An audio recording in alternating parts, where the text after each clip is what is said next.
Mayor-elect, thanks so much for the time and congratulations. I imagine that this win is a little different than the many elections you have won in the past. Just tell me how you're feeling to have been elected mayor. Well, I'm feeling very excited. Thank you so much for having me here. It's a real challenge, first of all, but also so many people have a lot of hope. People want to work together. We have many, many challenges, but we have many opportunities. And so it's the glass half full, the glass half empty, but we have to work together to move Oakland forward. So I'm excited, I'm very happy, and we're working already, and I won't be sworn in until the end of May.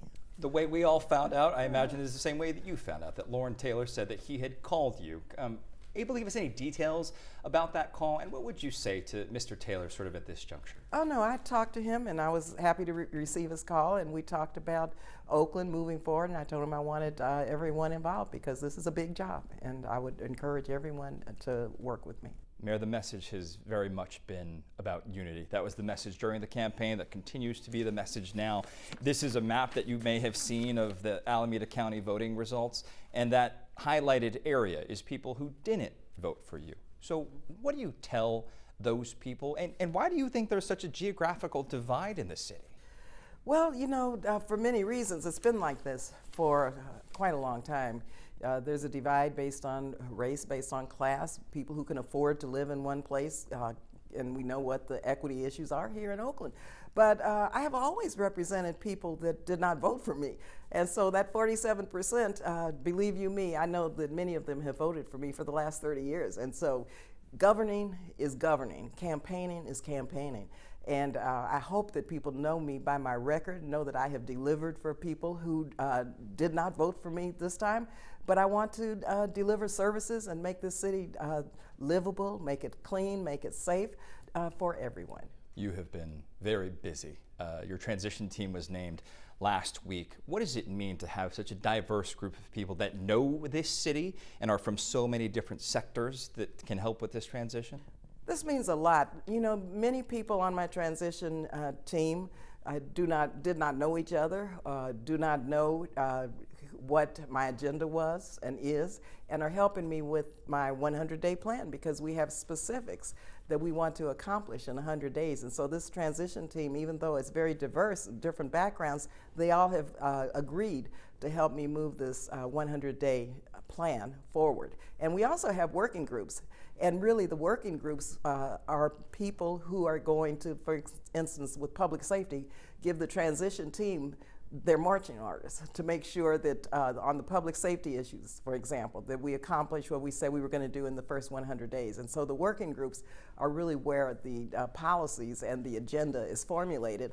And I'm really happy with the transition team because they will work with the working groups to embrace our 100-day plan. I want to ask you about that 10-point 100-day plan. Much of it is about convening different groups together to talk about the challenges and the things that need to be put in place. How do you measure success on day 101 based on that 10-point plan? Sure, and we're going to have, of course, in August, a press conference and lay out exactly what we have accomplished. When you look at, for instance, encampment policy, we need to revise our encampment policy. We need to make sure that, for example, Oakland gets its fair share of Measure W funds, which the county will be allocating. We have, which is for housing and for our unsheltered population.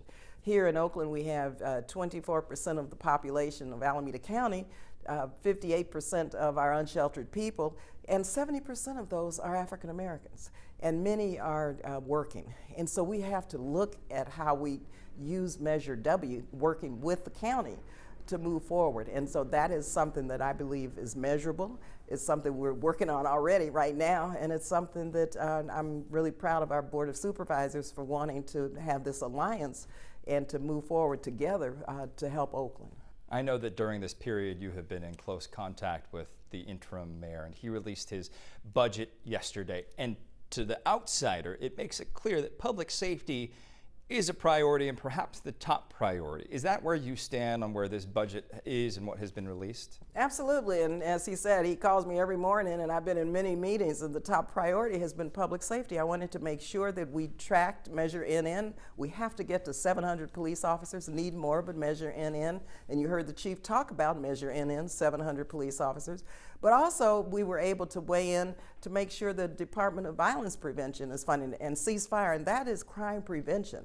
We have to have that strategy connected with policing so that we can have a comprehensive public safety strategy and make our communities safer, because we know that even though the crime rate is ticking down, people don't feel safe, they don't believe it, and so it's my duty and responsibility to show that we want to make sure that every neighborhood and every individual in Oakland feels safe and has a mayor and city council that are working on a public safety plan. I want to thank Mayor Jenkins, because sitting in those meetings with him and with the city administrator and with all of the city officials, it was very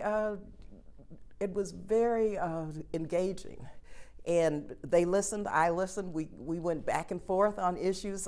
You know, I had some concerns about job loss and services lost, and they understood comprehensive public safety, and they did, I think, a fine job. And we have many structural issues that we have to deal with the budget, but I think this is the best that we could get, and I think that the public will be you know, the impacts will be minimized. Yeah, and Mayor, you talk about some of those cuts of vacant positions that needed to be made. How daunting is a $270 million budget deficit over 2 years for you? Well, it's daunting, but we have to deal with it. You know, we have to make sure that our expenses don't exceed our revenues. And so we'll have some of the best minds, budget minds in the country working with us, finance people. We'll figure this out, but it's not going to be easy. It's many cities are having many of the same challenges, and so no one says it's going to be easy, but we have to reduce expenses and increase revenue, and there are a variety of ways to do that. One of the ways to do that, Interim Mayor Jenkins is proposing a property tax. Is that something you support? Because last year, Oakland voters approved a sales tax. Do you think there's an appetite for an additional tax to help make ends meet? I hope so. I believe it will be about $198 per household. And even though I know we're overtaxed, but we have many, many challenges in Oakland. And the people of Oakland have always stood firm in trying to make our city clean and safe and a livable city. So while I not am in favor of taxing people, I am in favor of trying to make sure that everyone pays a fair share and make sure that we move the city forward. And so that's something that's part of the budget. And of course, we have to pass it. Otherwise, once again, we'll be set back. So something you do support? Yes. You talked about police officers and measure, and as you said, you want to get to that 700 number. But during the campaign, you said you would like to get to 850. I'm sure the Police Officers Union would support that as well. How do you get to 850 or more than 700? It's going to take a while, but in this budget, we have 3 academies this year. We have to continue to build academies, and we also have to look at efficiencies within the police department, and we have to make sure that community policing is part of the strategy, and we have to just build toward that. But I'm telling you, crime prevention and ceasefire and alternatives to policing has got to be part of the strategy. Because until we get to 850, we have to make sure that Oakland is safe. And we have some wonderful ambassadors, some non-sworn officers who work in neighborhoods to keep neighborhoods safe. So there are ways to do public safety until we get there. But I am confident that over time, and it's not going to happen, that's why the voters knew that, and they voted for 700. And getting to 700 with 3 academies, and I think the chief made the right decision, and the negotiations, I think, were fair and comprehensive, and everyone ended up on the same page. Yeah. Mayor, I want to continue on the topic of public safety. And when we talked during the campaign, we talked about you wanting to make sure that small business owners know that they are safe. Over the weekend, there was an incident at Pierre, which is a beloved restaurant in the area, and we asked the owner of the store, we said, what would you say to city leaders? And this is what he said. We got to do something about this. This can't keep happening, and we're not gonna, we're not just gonna give up. But this can't keep happening. We have to do something. That is just one business owner, Yeah, and I don't want you to answer about the specific case, but for the sentiment of business owners all around Oakland who sort of feel how he does, and he represents so much of what Oakland is. It's black excellence. So what do you say to him and other business owners who are just frustrated? He's right, and it can't go on like this, and that's why public safety is the top priority for myself. It's the top priority for everyone in this city. Everyone in all of our neighborhoods deserve public safety. Our small businesses certainly deserve public safety, and I'm going to look at how we can make sure that our businesses are secure, even if we don't have enough sworn officers to walk the beat constantly in neighborhoods. We have ways that we can begin to look at how we secure our small businesses. And he's absolutely right. It just can't go on this way. And my heart is broken behind the families and the people who have been shot and killed and injured in these shootings here. And we have to address gun violence in a big way. You talked about how people feel. I talked to OPD today. Overall crime year to date is down 35% in Oakland. So how do you change, though, how people feel about being safe or unsafe in this city? You know, my background is psychiatric social work. I'm a clinical social worker by profession. I have my MSW from UC Berkeley. And so I understand trauma and I understand fear. I mean, I was sitting on the floor of Congress on January 6th. I've been in the Capitol during 9/11 and had to evacuate. I mean, so I know fear, and that's what it is. And we have to help people understand that they have a government that not only keeps our community and our city safe, but want to help them feel safe. And by their deeds shall you know them, right? So we have to prove that. And over time, I believe people will begin to feel better, because it's remarkable, and it's a testament to the will of our police chief, our ceasefire staff, our Department of Violence Prevention staff, that the crime rate is ticking down. But again, no one feels it and no one believes it. And so we have to add something to this strategy to make sure that people know that that's taking place, but they also know that we want to keep it on that trajectory. And we want to make sure that they feel good. I mean, I've been out like at the lake on Friday nights at the dance parties, and they've been very safe and a lot of fun all over the city. People are beginning to feel a little safer, but we have to make sure that the security is visible, that when people are out in crowds, and that we have the type of response that's needed if in fact an incident happens.